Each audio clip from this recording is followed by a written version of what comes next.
একজন ডিসি সাহেবের চিঠির অর্থ জানার জন্য আমাদের কত পেরেশানি, অথচ ডিসির যিনি স্রষ্টা, মহাডিসির যিনি স্রষ্টা, সেই আল্লাহ রব্বুল আলামিন, তিনি আমাদের কাছে মেসেজ পাঠিয়েছেন। সেই কোরআন বছরেও একদিন খুলে দেখি না, এমন লোক আমাদের সমাজে আছে না নাই?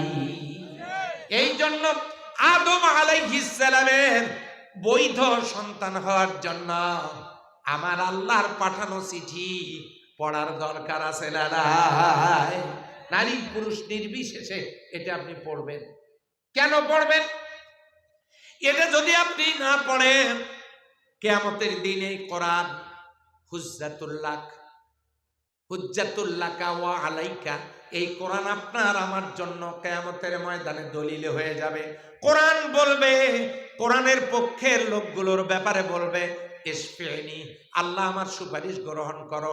কোরআনের সুপারিশ গ্রহণ করে আল্লাহ লোকটাকে মাফ করে দেবেন। বলেন সুবহানাল্লাহ।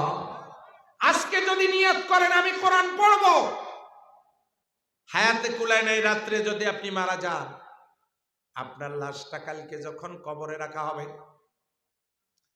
বড়ই পানি দিয়া, নিম পাতার পানি দিয়ে, নিম পাতা দিয়ে পানি গরম করে ওই পানিতে গোসল দেওয়ার পর আপনাকে কাফন পড়াবে। আরে আপন জনেরা কাঁদবে, তাদেরকে আর দেখতেও পাবো না।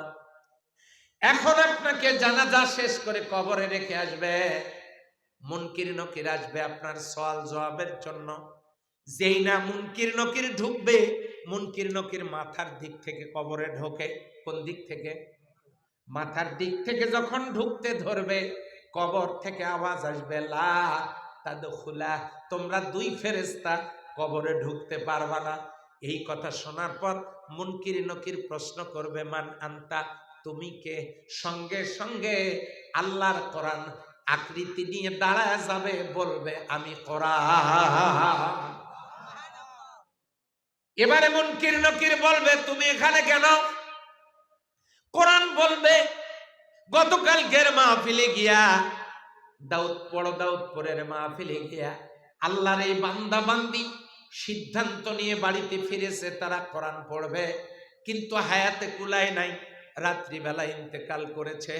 এই লোকটা কোরআনের সপক্ষ অবলম্বন করার কারণে আমি লোকটার কবর পর্যন্ত এসেছি।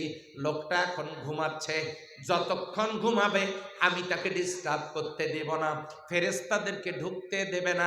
ফেরেশতারা আল্লাহকে ডাক দিয়ে বলবে, রাব্বে কারীম, এই কবরে তো ঢুকতে পারছি না, কোরআন প্রতিবন্ধকতার সৃষ্টি করছে।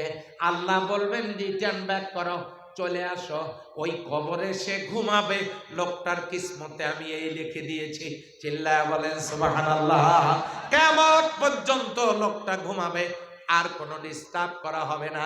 ও আল্লাহর বান্দা বান্দিরা, সিদ্ধান্ত নেন তো, আজ কালকে থেকে কি আমরা কোরআন পড়ার নিয়ত করতে পারি? যদি কেউ পড়তে না পারেন, মাত্র 24 ঘন্টায় কোরআন শেখা যায়। তালিমুল কোরআনের মাধ্যমে কোরআন শিখতে পারবেন 24 ঘন্টায়। মাত্র 24 ঘন্টায় কোরআন শেখানোর ব্যবস্থা আছে। জনাব হযরত মাওলানা তৈমুর রহমান ভাই, আমার প্রিয় ভাইয়ের সঙ্গে আপনারা যোগাযোগ করবেন। তালিমুল কোরআনের মাধ্যমে, তালিমুল কোরআন বিভাগের মাধ্যমে আপনাদেরকে কোরআন শেখানোর ব্যবস্থা করা হবে। সামনে রমজান মাস, 24 দিনে 24টা ঘন্টা সময় যদি ব্যয় করতে পারেন, সহি শুদ্ধভাবে কোরআন শিখতে পারবেন। এমন সুবিধা থাকার পরেও কোরআন যদি না শেখেন, বলেন তো এই কোরআন কি আমাদের সপক্ষে সাক্ষী দেবে? আর আল্লাহর চিঠি যদি, মেসেজেই যদি আমরা না পড়ি, তাহলে আমরা কি আদম আলাইহিস সালামের বৈধ সন্তান হইতে পারবো? এক নাম্বার, আমাদেরকে কোরআন পড়তে হবে। 2 নাম্বার, আদম আলাইহিস সালামের বৈধ সন্তান যদি আমরা হতে যাই, জান্নাত যদি চাই, জান্নাতে যেতে যদি চাই, যেমনটি আমরা হাত তুলেছি, জান্নাতে যদি যেতে চাই, ও আল্লাহর বান্দা বান্দিরা, 2 নম্বরের কাজ সেটা করতে হবে। আল্লাহ কোরআনে বলেন,